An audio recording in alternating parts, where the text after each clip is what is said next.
ಅನ್ನೋ ಹುಡುಗಿ, ಸರ್ ಈ ಕತೆ ಬಹಳ ಚೆನ್ನಾಗಿದೆ, ನೀವು ಪರಿಸರ ವಿಜ್ಞಾನಿ, ಇದನ್ನು ಮುಂದುವರಿಸಿ ಪುಣ್ಯಕೋಟಿ ಮತ್ತು ಶತಕರ್ಣಿಯ ಕುಲ ಮುಂದುವರಿತು ಅಂತ ಬರೆದು ಅದಕ್ಕೆ ಪರಿಸರದ ಹಿನ್ನೆಲೆ ಕೊಡಿ ಅಂತಂದಾಗ ಆ ಪದ್ಯದ ಕೊನೆಯ 3 ಪದ್ಯಗಳಿದಾವಲ್ಲ, ಅವರ ಕೋಟಿ ಪುಣ್ಯ ಕೋಟಿ ಯುಗಗಳು ಬಂದರೂ ಕೂಡ ಆ ಪುಣ್ಯಕೋಟಿಯ ಕುಲ ಮತ್ತು ಶತಕರ್ಣಿಯ ಕುಲ ಉಳ್ಕೊಂಡು ಅನ್ನೋದು, ಹಾಗೂ ಹೇಗೆ ಸಕಲ ಜೀವಿಯು ಪಾಕದಂತೆ ಬೆರೆತು ಬೆಳೆದರೆ ಲೋಕವೆಲ್ಲವೂ ಏಕವಾಗಿ ನಾಕವಾಗುವುದೀದರೆ ಅನ್ನುವ ಆ ಭಾಗ ಬಂದಿದ್ದು ಆ ಅಪರ್ಣ ಅನ್ನೋ ಹುಡುಗಿಯಿಂದ. ಅವಳು ನಮ್ಮ ವಿಶ್ವವಿದ್ಯಾಲಯದ ವಿದ್ಯಾರ್ಥಿನೇನೆ.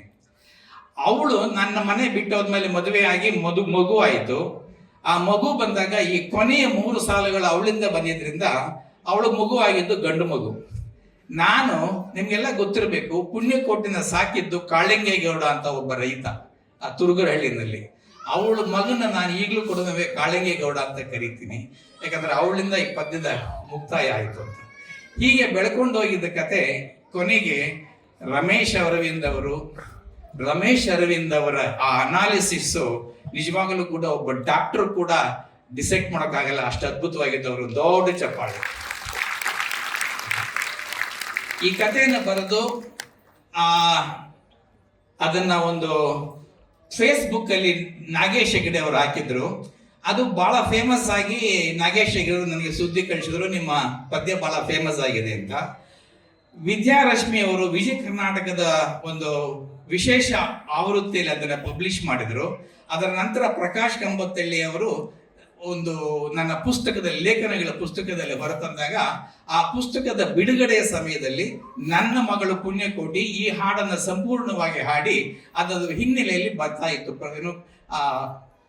ಸಭೆ ಪ್ರಾರಂಭ ಆಗೋದಕ್ಕಿಂತ ಮುಂಚೆ ಸಭೆಯೆಲ್ಲ ಮುಗಿದ ಮೇಲೆ ಒಬ್ಬ ನಮ್ಮ ಫ್ರೆಂಡ್ ಸರ್ಕಲ್ ಅಲ್ಲಿ ಒಬ್ಬ ಲೇಡಿ ಬಂದು ನನಗೆ, ಗಣೇಶಯ್ಯ ನಾನು ಹಾಡು ಕೇಳ್ತಾ ಬೇಕಾದ್ರೆ ನನಗೆ ಕಣ್ಣೀರು ಬಂದ್ಬಿಡ್ತು ಅಂತಂದಾಗ ನನಗೆ ನಿಜಕ್ಕೂ ಕೂಡ ಮನದಟ್ಟಾಯ್ತು. ಈ ಕಥೆಯಲ್ಲಿ ಒಬ್ಬರ ಹೃದಯವನ್ನು ತಟ್ಟುವ ಶಕ್ತಿ ಇದೆ ಅಂತ. ಆಗ ನಾನು ಅದನ್ನು ಹೊರಗೆ ಬಿಟ್ಟೆ. ಬಾಲು ಬಂದು ಇದನ್ನು ನಾನು ಸಿನಿಮಾ ಮಾಡಬೇಕು ಅಂತಂದ್ರು. ಆ ಸಿನಿಮಾ ಮಾಡಬೇಕು ಅಂತಂದಾಗ ನನಗೆ ಖುಷಿ ಆಯ್ತು. ಆದರೆ ಒಂದೇ ವಾರದಲ್ಲಿ ಅವರು ತುಮಕೂರಿಗೆ ಹೋಗಿ, ಆ ಹುಡುಗಿ ಹೆಸರೇನಪ್ಪ, ಮೇಘನಾ ಅನ್ನೋರ್ಗಲ್ಲಿ ಇದಾರ ಅಲ್ಲಿ?